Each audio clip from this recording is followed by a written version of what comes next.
نرک میں جاؤ گے، مرو گے جا کر وہاں پہ۔ میرے بھائیوں، ہوتا کیا ہے جب اس کے باپ نے اس بچے سے کہا کہ بیٹے میرے ہاتھ میں ہتھکڑی لگی اور یہ سچائی کا انعام ہے، دیکھو میں نے ہمیشہ وفاداری کی۔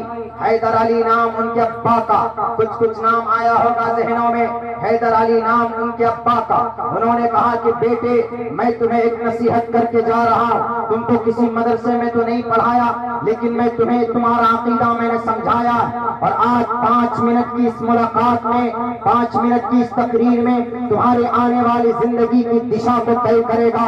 اے بیٹے سن لو، کان کھول کر سنو، کبھی بھی کسی باطل طاقت کے سامنے جھکنا نہیں، اللہ کے علاوہ کسی کے سامنے تمہیں جھکنا نہیں۔ اور دوسرے نمبر پر کبھی تم نمازوں کو قضا مت کرنا، کبھی بھی کوئی پریشانی ہو تو ہمارے نبی وضو کرتے تھے اور 2 رکعت نماز کی نیت باندھتے تھے اور اللہ تبارک و تعالیٰ سے اس پریشانی کے حل کے لیے دعائیں کروایا کرتے تھے۔ اس لیے میرے پیارے بیٹے تم ضرور اللہ سے کوئی پریشانی ہو تو دعا کرنا، لیکن کسی باطل طاقت کے سامنے، چاہے وہ کوئی سپر پاور ہو، چاہے وہ 303 والے ہو، چاہے وہ لوک سبھا میں اکثریت ہو، چاہے وہ راجیہ سبھا میں اکثریت ہو، چاہے وہ سونے والے ہو، چاہے وہ پیٹرول والے ہو، چاہے وہ لال پچکر ہو، چاہے وہ سنگٹھن کو مضبوط کرنے والے ہو، کبھی بھی کسی سے ڈرنے کی ضرورت نہیں ہے۔ باپ کے اس 5 منٹ کی تقریر نے اس 10 سال کے بچے کے دل و دماغ میں ایسا اثر کیا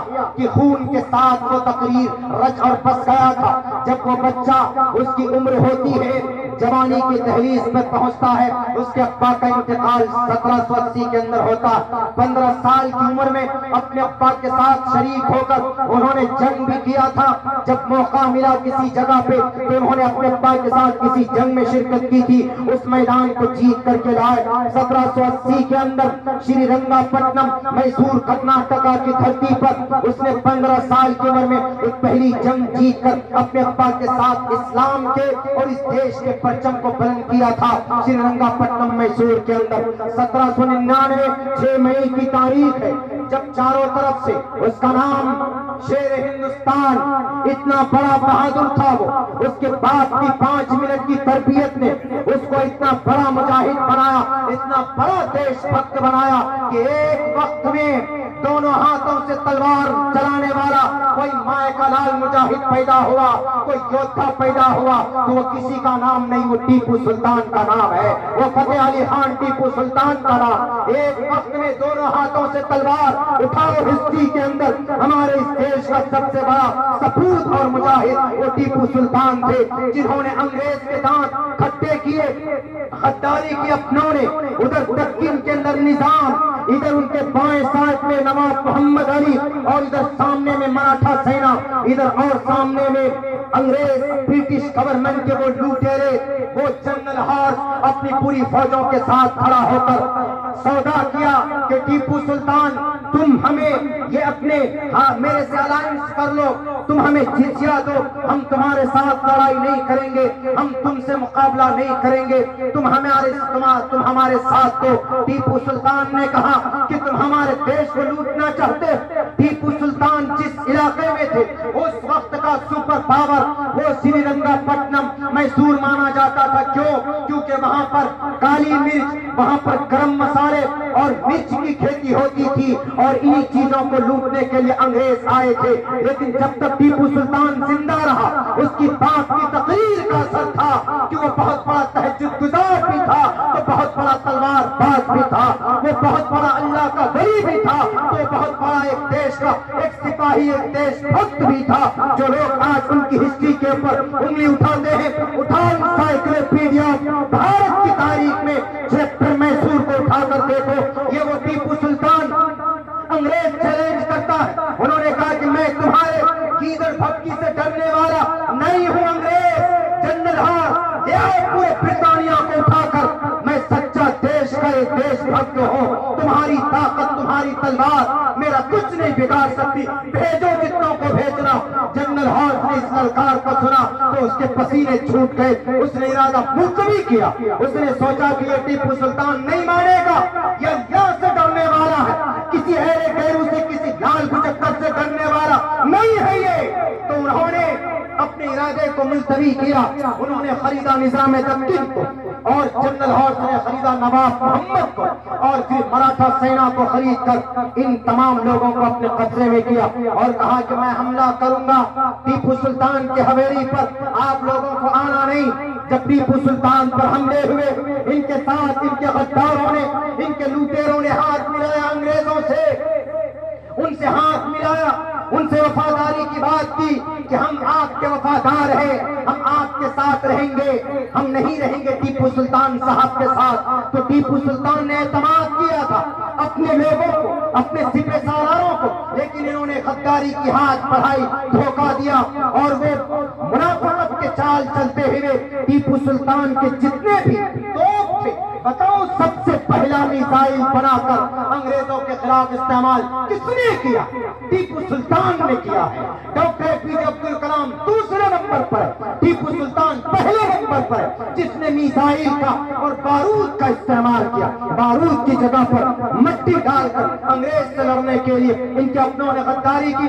ٹیپو سلطان نے پھر بھی کہا کہ میں جنرل ہارس تم سے ڈرتا نہیں ہوں، میں ڈرتا ہوں صرف اللہ سے، کیونکہ اللہ نے کہا واللہ احق ان تخشوا، میں اللہ سے ڈرتا ہوں، کسی سے نہیں ڈرتا ہوں۔ میں اپنے دیش کی ماں کو بچایا۔ ستی پرتھا کو کس نے بند کیا؟ میرے ہندو بھائیوں، ستی پرتھا صرف عورت کی شرم گاہ بند ہوتی تھی، ان کے پستان، ان کے بریسٹ کھلے ہوئے ہوتے تھے۔ اس ستی پرتھا کو بند کرنے والے ٹیپو سلطان ہیں۔ آج ان کے نام کے ساتھ گالی کا استعمال کیا جاتا ہے، جو بالکل نہایت غلط ہے۔ ٹیپو سلطان کو شیر کیوں کہا جاتا؟ صرف اس لیے نہیں کہ وہ شیر تھا، وہ اس ڈائلاگ کی وجہ سے کہ شیر کی ایک دن کی زندگی گیدڑ کی 100 سالہ زندگی سے بہتر ہے، اس ڈائلاگ کی وجہ سے نہیں، ایک وقت میں 5 طاقت کا مقابلہ کیا۔ نواب محمد علی بھی آگے ٹیپو سلطان کے خلاف، ادھر سے مراٹھا سینا آگے ٹیپو سلطان کے خلاف، نظام تمکین بھی آگے ٹیپو سلطان کے خلاف۔ پورے اس قلعے کے اندر قید کر لیے جاتے، ٹیپو سلطان کو قید کر لیا جاتا۔ ٹیپو سلطان پھر بھی کہتے رہے میں تم سے ڈرنے والا نہیں ہوں، مجھے میرے ابا نے یہ تلقین کی ہے، میرے ابا نے یہ نصیحت کی ہے، میرے ماں نے یہ عقیدہ بنایا ہے کہ جو کچھ بھی ہوتا ہے اللہ سے ہوتا ہے، اور اے بیٹے اللہ کے ساتھ غداری مت کرنا، اللہ کے ساتھ اپنے ایمان کا سودا مت کرنا، اور جس ملک میں تم پیدا ہوئے ہو اس ملک سے تم غداری مت کرنا۔ یہ کس کی تربیت تھی؟ ماں باپ کی تربیت تھی۔ ٹیپو سلطان وہ تھے جو فجر کی نماز پڑھتے تھے، فجر کی نماز سے پہلے تہجد پڑھتے تھے، تہجد پڑھنے کے بعد وہ قرآن کریم کی تلاوت کرتے تھے، اور فجر کی اذان کا انتظار کرتے تھے ٹیپو سلطان، اور فجر کی نماز کے بعد گھڑ سواری کرتے تھے۔ بہترین گھڑ سوار تھے، یعنی بہترین ڈرائیور تھے، بہترین اپنے قوم کو، پورے قوم کی، اپنے علاقے کی خبر گیری کرتے تھے جا کر۔ لیکن ایک وقت ایسا آیا کہ جب انگریز نے حملہ کیا چاروں طرف سے، ٹیپو سلطان کے اپنوں نے ساتھ چھوڑ دیا۔ یہ مجاہد شہید ہوتے، ایسے شہید نہیں ہوتے۔ یہ کن پٹی پر گولی ماری گئی تھی ٹیپو سلطان کی، ٹیپو سلطان کے یہ کن پٹی پر کان کے اوپر 2 گولی لگتی ہے، بے ہوش ہو کر پڑ جاتے، اور ایک انگریز فوج پہنچا، ان کے کمر کے اوپر ایک پٹی بندھی ہوئی ہوتی تھی، اس کے اندر ہیرے ہوتے تھے، ہیرے لوگوں کو بانٹنے کے لیے۔ اس ہیرے کے پٹی کو جب کھولا تو جیسے ہی کھولا ٹیپو سلطان نے پلٹ کر وار کیا، اس کا سر گردن سے جدا کر دیا۔ جنرل ہارس نے کہا کہ تم پاگل ہو، وہ شیر ہے، شیر یہ مرا نہیں ہے، یہ زخمی ہے، کیوں جاتے ہو؟ 6 گھنٹے تک جنرل ہارس یوں کھڑا ہو کر دیکھتا رہا ٹیپو سلطان کہ کہیں یہ زخمی شیر اگر کھڑا ہو گیا تو بھی میری بھی خیریت نہیں۔ 5-6 گھنٹے کے بعد جا کر ان کے انگوٹھے کو ہلاتا ہے، اسے انگلی کو ہلاتا ہے۔ جب ان کی روح قبض پرواز کر چکی تو تب ان کی باڈی پر کھڑے ہو کر جنرل ہارس نے کہا تھا کہ آج سے یہ بھارت ہمارا۔ 1799 تاریخ یاد رکھیے گا، 1799 6 مئی کے دن یہ حادثہ پیش آیا تھا۔ فجر کی نماز پڑھ کر عصر تک لڑتے رہے تھے، 5 طاقت کا مقابلہ کیا تھا یہ مجاہد، اور یہ اللہ کا ولی تھا۔ یہ ولی کیوں بنے؟ ماں باپ کی تربیت کی وجہ سے. میں یہ بتانا چاہتا تھا، باپ کی 5 منٹ کی تقریر تھی باپ کی جیل خانے میں کہ بیٹا اللہ سب کچھ ہوتا، اے بیٹا اپنی زندگی کے اندر کبھی بھی غلط کا ساتھ نہ دینا، کبھی بھی کسی غلطی سے کسی بھی باطل سے ڈرنا مت. یہی تقریر کی تھی، ہم نے کل بتایا تھا شری کرشن جی نے ارجن جی کو، ہمارے ہندو بھائیوں یہی تقریر انہوں نے بھی کی تھی اور یہی کہا تھا یدا یدا ہی دھرمسیا گلانربھوتی بھارت ابھیتھانم دھرمسیا تداتمانم سرجامہم شریرین شمناسم سرومنیتی گچھتی. دنیا کے اندر آپ کا شریر، آپ کی باڈی گل سڑ کر ختم ہو جائے گا، لیکن جب آپ پرماتما کے پاس جائیں گے، ایشور کے پاس، وہاں تو جائیں گے نسندیہ آپ کو جانا پڑے گا. ابھکتم وکتی ما پنیم منینتی مام بدھما پرم بھاو مجاننتو مماویمامتمم ینہ پتا جنتا یودھاتا دھامانی ویدھونانی وشوا یدیوانام نام دائکتم سمپرشنم بھونا ینتینیا. جانا پڑے گا ایشور کے پاس. دنیا میں جو کیا ہے، اگر کسی پر ظلم کیا ہے تو وہ بھی آپ کو وہاں پر رکھنا ہوگا ایشور کے پاس کہ اے پرماتما، اے یمراج. یمراج کسی کو نہیں چھوڑنے والا. یمراج مطلب ملک الموت، وہ کسی کو نہیں چھوڑیں گے، کسی کو نہیں چھوڑیں گے. ہمارے نوجوانوں، آپ کی بھی موت آنی ہے. لا یغادر صغیرۃ ولا کبیرۃ الا احصاها. 2 چیپ کتنی جی بی کی؟ انلمیٹڈ جی بی کی. کرامن کاتبین یعلمون ما تفعلون. ایک کیمرہ والا ادھر ہے، ایک کیمرہ والا ادھر ہے، دونوں طرف 2 کیمرے والے اللہ نے منصب کیے.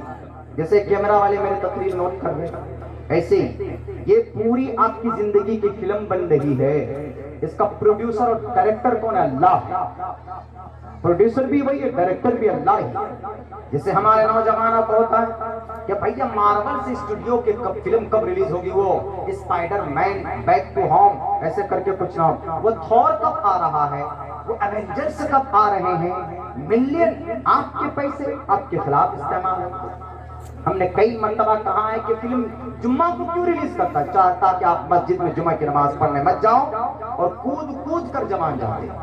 ہم لوگ بچپن میں جب سہارنپور میں پڑھتے تھے بہت شرارت کرتے تھے، تو ہم لوگ اس جگہ جب جاتے تھے تو ایک دم جمعے کی نماز سے 2 گھنٹہ پہلے سنیما ہال کی کھڑکی پہ لائن، ایک دم اوپر نیچے بھیڑ رش ٹکٹ لینے کے لیے. ایسے ٹکٹ لے کے لگتے تھے کہ جیسے جنگ بدر جیت کر کے آئے. واہ ٹکٹ لیا، چلو بھائی بھوکے پیاسے فلم دیکھنے کے لیے چلے جاتے. جمعے کے دن صرف فلم ریلیز ہوتی ہے. Do you consider it? آپ اس کے اوپر غور کرتے ہیں تاکہ آپ مسلم نوجوانوں کو جمعے کی نماز سے مسجد سے دور کر دیا جائے. آپ کی جوانی اس لیے نہیں ہے میرے نوجوانوں. شاب نشا فی عبادت اللہ فہو فی الجنہ. اپنی جوانی کو بناؤ. جوانوں نے جب جب انگڑائی لی، جب وہ میدان میں اٹھے ہیں، ہم بھارت کی دھرتی پر یہاں کئی سارے فیلڈ، تجارت کا فیلڈ ہے، سوشل ورک کا فیلڈ ہے، ایجوکیشن کا فیلڈ ہے، اور پھر سیاست کا فیلڈ. جس فیلڈ میں آپ چاہیں آپ صحیح ڈھنگ سے ایمانداری سے صحیح گائیڈ لائن کے مطابق اگر آپ کام کیجئے گا تو آپ اس قوم کو آگے بڑھا پائیے گا. ہاں جو لوگ دھرم کے نام پر لوگوں کو بے وقوف بناتے، اب ان کا پول پورا ریلیز ہو رہا ہے کہ کون غلطی پر ہے کون سچ پر ہے. آپ کو جوانی بنانی اصحاب کہف کی طرح. کون تھے اصحاب کہف؟ پوری قرآن کریم میں پوری سورت اللہ تبارک و تعالیٰ نے نازل کر دی ہے میرے نوجوانوں، میرے مسلم بھائیوں. اصحاب کہف نحن نقص علیک نبأهم بالحق انہم فتیۃ آمنوا بربہم وزدناہم ھدی وربطنا علی قلوبہم.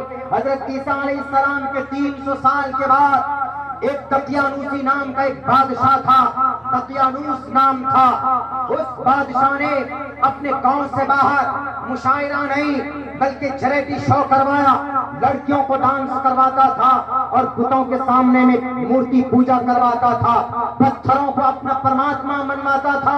میرے ہندو بھائیوں، پتھر پرماتما نہیں ہو سکتا، بلکہ پتھر لکڑی کنکر ایشور نہیں ہو سکتا. نہ دیوا مرچلامیا نہ کاستے بدتے دیو نہ پاشانے نہ مرنمے بھاوہی دبستسماد بھاوہی کارنم. ابھی تم بکتی میں نے پڑھا نہ سندروشی کشت تیروپمسیا نہ چکششا پشیتے کشچنین.